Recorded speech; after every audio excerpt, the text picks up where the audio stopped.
김쌤 유튜브 채널입니다. 김쌤 유튜브 채널 검색하셔서 좋아요와 구독과 알림 설정을 꼭 부탁드려요. 자, 전산회계 2급 과정이니까 여러분들이 자격증을 취득할 때 제일 먼저 해야 되는 게 뭘까요? 공부.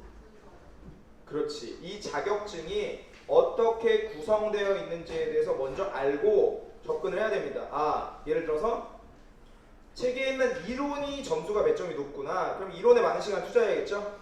아니면 프로그램상에 어떤 뭘 입력하거나 실기하는 부분이 비중이 높다라고 하면 여러분들이 한정된 시간을 가지고 공부한다면 어디다가 많이 투자해야 되는지를 판단할 수 있는 기준이 되겠죠. 그 다음에 내가 알고 있는 건 무엇이고 모르는 건 무엇인 걸 파악을 해야지만 여러분들이 모르는 걸 맞춰야지 득점이 되는 거야. 근데 대부분 우리들은 어때요? 심리적인 상태 때문에 알고 있는 걸 공부할 때 편안함을 느껴. 왜? 이해가 되니까. 그러니까 어떻게? 알고 있는 것만 자꾸 보고 싶어 해요. 사실 점수를 많이 올리려면 내가 전혀 모르거나 내가 좀 까다로운 부분들에 대해서 파악하고 습득을 해야지 그 부분에서 점수가 오르게 되는 거겠죠. 그래서 공부를 접근하는 방법이고, 그 다음에 첫 번째는 자격증에 대한 분석이에요. 그 다음 두 번째는 뭡니까? 두 번째는 나의 현재 상황을 파악을 해야 돼. 그래서 여러분들한테 간 프린트가 뭡니까? 가장 최근에 실시된 전산회계 2급 기출문제 프린트를 나눠드린 거예요. 선생님, 저 하나도 모르겠는데요? 하나도 몰라도 찍기라도 하던지 아니면 상식으로 풀 수 있는 문제들이 있을 거예요. 그럼 그런 문제들이라도 사지선다니까, 앞에 있는 15문제는 그걸 찍기라도 해봤을 때 내가 점수가 아예 0점이 나오진 않을 겁니다. 근데 이 자격시험이 이따가 한번 들어가 볼 건데 홈페이지에 들어가서 커트라인이 몇 점인지를 파악하고 나면, 예를 들어 커트라인 60점이다. 근데 내가 한 20점은 나와요. 그러면 이제 얼마너치의 공부를 하면 됩니까? 산술적으로 40점의 공부를 해야 되죠. 근데 선생님은 50점을 더 득점하라고 합니다. 왜?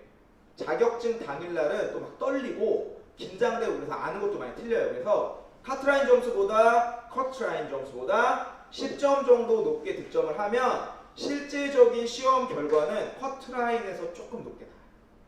10점 정도 마이너스 된다고 보면 돼요. 평소 실력보다. 왜냐면 좀 편안한 과정에서 좀 너그럽게 시험을 봐. 시험 시간 좀 넘겨도 요건 푼 걸로 하고 뭐 이런 식으로 본단 말이에요. 그래서 좀 더 엄격한 시험 환경에서 보게 되면 점수가 떨어지는 경우가 대부분이고, 오르는 경우도 있어요. 좀 실전에 강한 친구들인데 이런 경우는 극소수이기 때문에. 그래서 빵 중에 가장 맛있는 빵은 뭡니까? 맛있는 빵. 네, 맛있는 빵. 뭐 소보로빵, 다파빵, 뭐 초코크림빵 이런 거 있겠지만 선생님이 생각하는 가장 맛있는 빵은 안전빵이에요. 그래서 안전빵으로 시험을 취득하기 위해서는 70점이 커트라인이라면 80점까지 공부를 해야 됩니다. 그래야 안전빵이에요. 그래서 그렇게 공부하시면 되고, 전산회계 2급 자격증을 보시면 일단 기업의 형태는 상품과 제품이라고 하는 게 있는데, 일단 제품은 신경 쓰지 않아도 됩니다. 상품과 제품의 차이점은 뭐냐면, 상품은 그냥 이미 만들어진 거를 사다가 거기에다가 이윤을 붙여서 파는 물건이 상품이에요. 그럼 제품은 제조하다 할 때 제자니까 직접 어떻게 하는 거야? 직접 만들어서 파는 거야. 그럼 두 가지 차이점이 뭐냐? 원가를 다루냐 안 다루냐예요. 자, 붕어빵을 다 만들어진 걸 팔면, 다 만들어진 걸 사다가 거기다가 웃돈을 붙여서 이윤을 붙여서 팔게 되면 붕어빵이 얼마에 만들어졌는지는 그렇게 중요하지가 않죠. 뭐가 들어간지는 뭐 중요하겠지만, 뭐 소비자 윤리에서 중요하겠지만, 회계학적으로 보면 그냥 그 상품을 띄워오는 가격이 중요한 거죠. 원가 부분에 대해서 크게 고민 안 한다는 거예요. 구입가만 고민을 하지, 그죠? 하지만 직접 만들어서 판다면 밀가루 가격이라든지 팥의 가격이라든지 들어가는 어떤 조미료의 가격이라든지 아니면은 뭐 가스불로 굽게 되면 가스비라든지 이런 걸 다 걱정해야겠죠. 그래서 그런 차이가 있는데, 2급은 다행히 뭘 안 다룬다? 만드는 기업인 제조기업을 다루지 않아요. 그래서 이미 만들어진 상품만 신경 쓰면 되기 때문에 제품은 아직은 몰라도 됩니다. 잊어버리셔도 돼요. 그 다음 시험 시간은 60분이에요. 60분. 60분 동안에 이론과 실기를 둘 다 해결해도 되는데요. 반복 학습을 해서 좀 숙달이 된 학생들은 30분이면 풉니다. 그래서 타자, 선생님 저는 독수리 타법인데요. 독수리 할아버지가 와도 시간이 남아요. 내용만 잘 알고 있으면. 그래서 시간 때문에 쫓기는 문제는 아니고요. 몰라서 오래 걸리는 거지 이거를 푸는 어떤 스킬이나 푸는 어떤 프로세스 자체는 시간을 충분히 주고 있다고 생각을 합니다. 선생님 개인적인 판단으로는. 그 다음에 이제 비용은 800번대 하면 판매비와 관리비라고 하는데 우리는 만드는 기억 지읒이라고 하는 것이 없다. 뭐? 만드는 공장이 없어요. 그래서 공장에서는 제조 원가라고 해서 요 800이라고 하는 건 뭘 의미하냐면 우리가 컴퓨터상의 어떤 프로그램을 하면 코드가 있죠. 코드. 예를 들어서 여러분들 출석 번호라고 하면 1번이 뭐 김모모일 거고 마지막 번호가 한모모라고 한다면 그 앞에 있는 일렬 번호가 코드라고 할 수 있겠죠. 계정 나름대로의 각자 고유 번호로 갖고 있어요. 그래서 앞이 8로 시작하는 세 자리의 번호는 본사에서 쓰는 판매비와 관리비라고 합니다. 그러면 본사에서도 가스 쓸까요? 안 쓸까요? 가스 써요.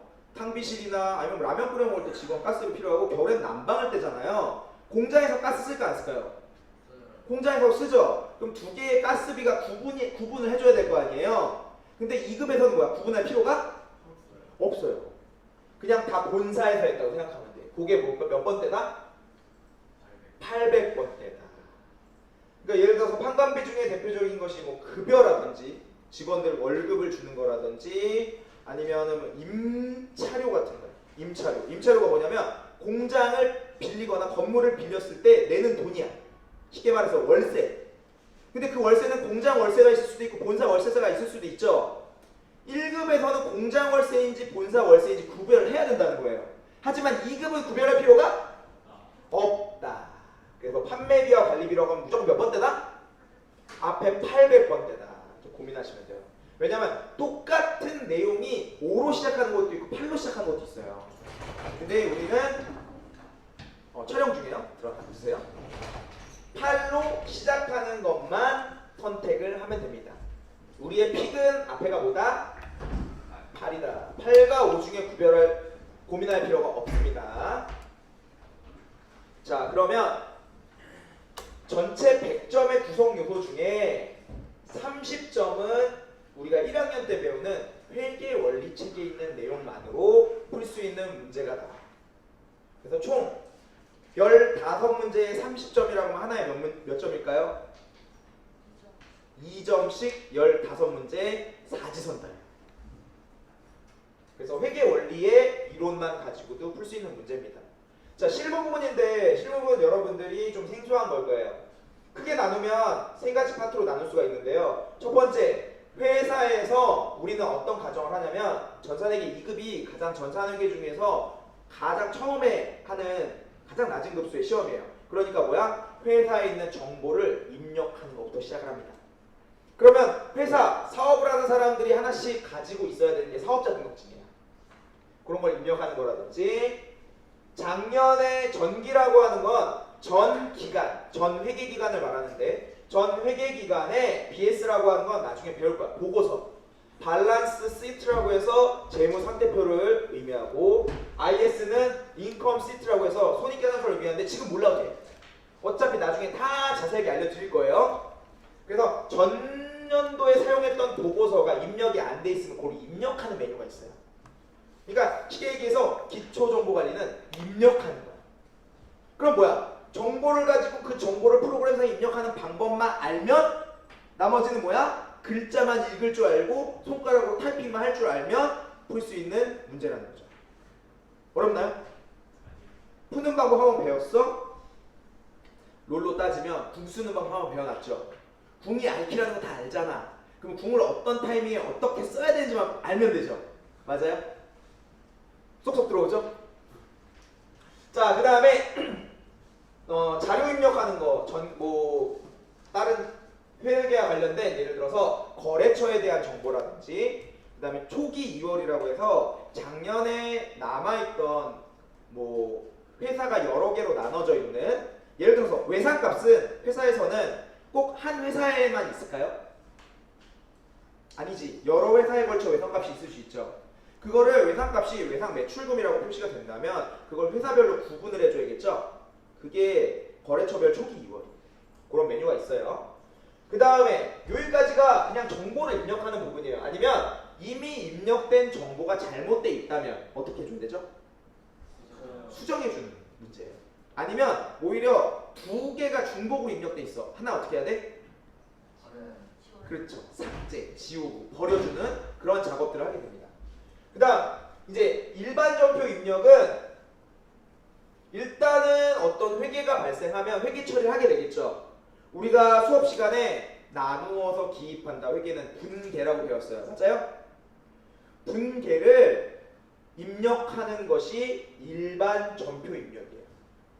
우리가 실무에서는 분계가 발생하면 바로 분계장에 입력하는 것이 아니라 전표라고 하는 것에다가 먼저 입력을 합니다. 그래서 그 전표에다가 입력하는 방법을 우리가 배울 거야.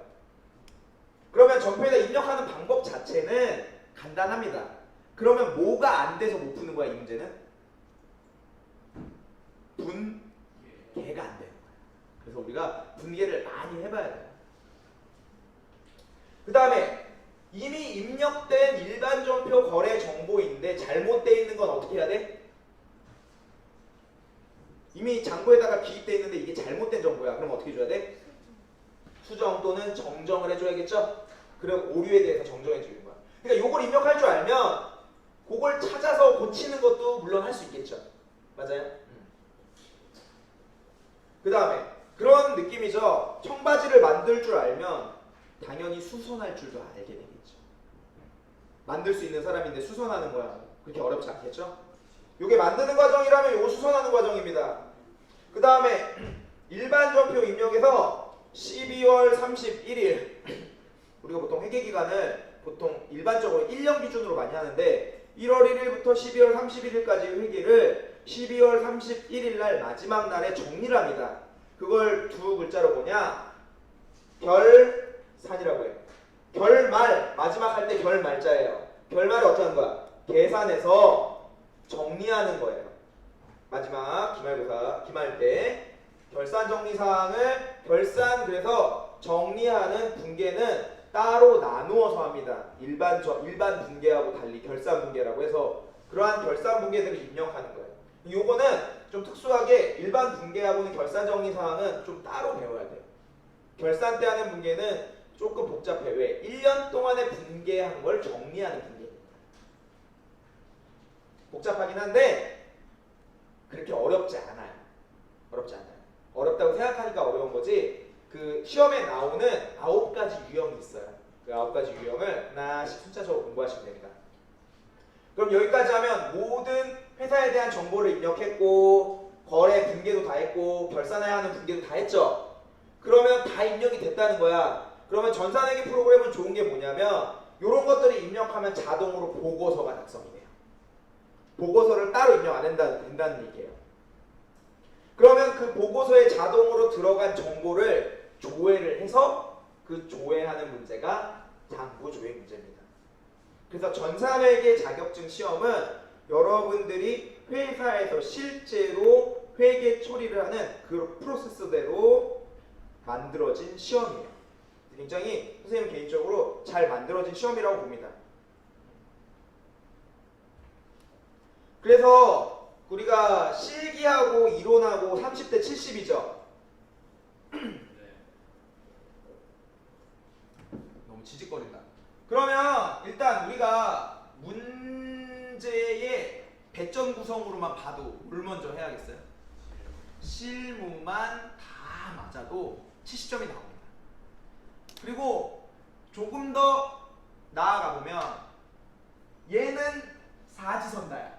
그죠? 얘는 생으로 입력하는 거죠. 그럼 일단 얘를 먼저 풀어야 돼요.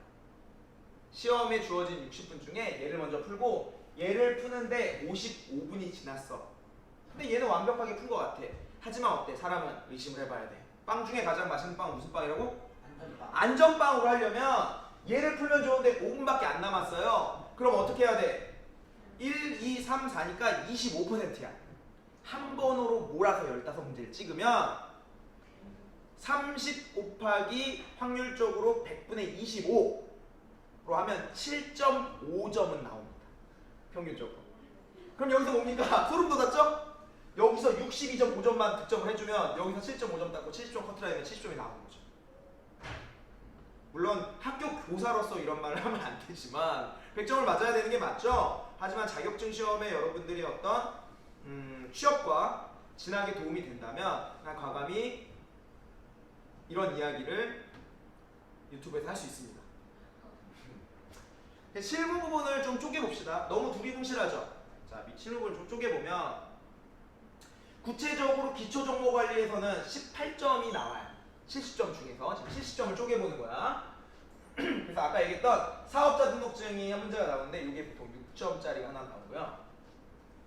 물론 이게 좀 가변적이긴 합니다. 여기서 조금 왔다 갔다 해. 여기서 2문제 나오고 여기서 1문제 나올 수도 있고 그렇게 되긴 하는데 일반적으로 평균적으로 선생님이 한 10년치의 기출문제를 분석해 보니까 대체적으로 이런 흐름으로 나오더라라는 겁니다.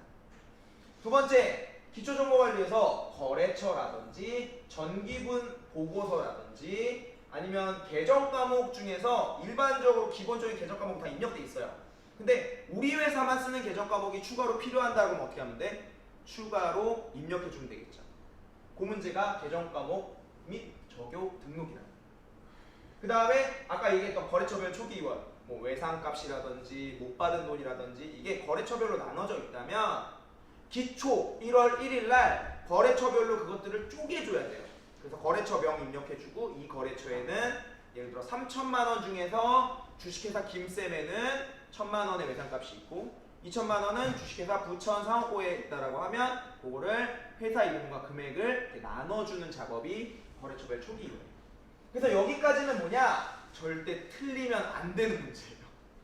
손가락만 있으면 맞출 수 있는 문제라는 거죠. 여기서 틀려버리면 안 된다는 거예요. 기본적으로 18점 따고 18점 따고 들어가시고 거기서 이제 일반 전표 입력은 다 같은 맥락이라고 보시면 돼요. 분계를 전표에다가 입력하는 건데 얘는 생으로 처음부터 입력하는 거고 얘는 입력된 걸 고치는 거고 얘는 뭐야? 12월 31일 결산 정리를 입력하는 거고 그러니까 다 똑같은 어떤 메뉴에서 처리를 한다? 일반 전표 입력이라고 하는 메뉴에서 다 끝나요. 이해했죠? 그 메뉴가 별로 없어. 위에는 뭐 생으로 입력하는 메뉴니까 뭐 키보드만 따닥거리면 맞출 수 있는 문제고 여기서는 가장 큰 문제가 뭘까요? 아까도 얘기했듯이 뭐가 안 돼서 못 풀어? 분계가 안 돼요. 회계 처리에 대한 이해도가 없기 때문에 요거를 어디 차변에 뭘 입력하고 대변에 뭘 입력해야 되는지 모르기 때문에 차변 대변도 나중에 배울 건데 어디다가 왼쪽에 오른쪽에 뭘 입력해야 되는지 모르기 때문에 못하고 있는 거야. 그다음 마지막 장부 조회 문제는 그래서 여기서는 총 몇 문제가 나오냐면 그냥 다 한 통독이라고 보시면 돼요. 총 14문제가 나와요. 14문제. 하나당 3점입니다. 그래서 여기서 52점이 나와요. 그러니까 선생님이 수업 시간에도 뭐가 가장 중요하다고 하는 거야? 분계가 중요하다고 하는 거야. 그래서 우리가 수행평가에서도 분계에 관한 어떤 문제 해결 능력을 원한다든지 아니면 계정 과목, 분계를 하기 위해서 기본적으로 계정 과목을 알아야 되니까 계정 과목에 대한 문제 해결 능력이라든지 팀 단위 활동을 하게 되는 거겠죠.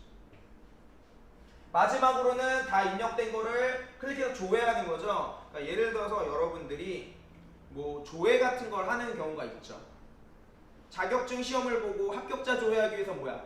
내가 시험 본 날짜와 나의 이름과 수험 번호를 입력하고 엔터를 치면 쫙 나오죠. 그런 식으로 조회하는 문제라는 거죠. 장부에 들어가서 몇 월부터 몇 월까지고 어떠한 계정 과목이고 어떠한 내용을 구체적으로 거래처는 뭐고 이렇게 해서 조건을 주고 검색 버튼을 누르면 그거에 관한 것이 쫙 나와. 그럼 예를 들어서 3월의 외상 매출금의 잔액은 얼마인가? 라고 하면 3월이라는 조건으로 외상 매출금이라는 조건으로 검색을 하면 그와 관련된 장부에서 3월에 외상매칭금 잔액이 그것만 나오진 않겠죠. 3월에 관한 내용 중에서 그 내용을 찾는 것이 장부조회 문제. 이해했죠? 그럼 얘는 뭐야? 좀 눈썰미 좋은 사람들은 그렇게 안 배워도 금방 찾아요. 그리고 장부가 한 6, 7개 정도 돼요. 조회하는 장부의 개수가. 그러면 내가 어떤 장부를 들어가야 되는지를 알아야겠죠. 그리고 어떤 장부에 들어가서 어떤 검색 조건으로 검색을 해야 되고 검색을 했을 때 어떠한 정보가 이 문제에서 요구하는 정보인지를 알아야겠죠. 그러면 선생님 저는 어떤 장부로 들어가야 되는지 좀 감이 잘 안 와요. 저는 그런 검색 센스가 없네요 라고 하면 어떻게 하면 돼? 여기까지 모든 문제를 다 풀어놓고요. 모든 장부를 다 들어가 보면 돼요. 그래서 선생님이 회계는 뭐라고 했습니까? 연습이에요. 시간만 있으면 풀 수 있는 문제라는 거예요. 장부조회 문제 같은 경우. 근데 이 장부조회 문제가 세 문제인데 10점이에요. 3, 3, 4 이렇게 나옵니다. 좀 까다로운 조건의 장부는 4점을 주고 좀 쉽게 바로바로 나오는 장부는 3점짜리 2개를 줘요. 10점짜리 문제이기 때문에 무시할 수 없는 문제고 내가 입력하는 분계나 이런 부분들보다는 좀 검색하는 기술만 좀 익혀서 숙달되면 충분히 풀 수 있는 문제라는 거죠. 그래서 여기까지 보니까 어때요? 아주 못 풀 것 같아요? 그렇지 않죠? 전산회계 2급이라고 하는 게 회계에 대한 기초 부분을 컴퓨터로 작업하는 회계에 대한 기본 컴퓨터 프로그램 회계 시험이라고 보시면 됩니다.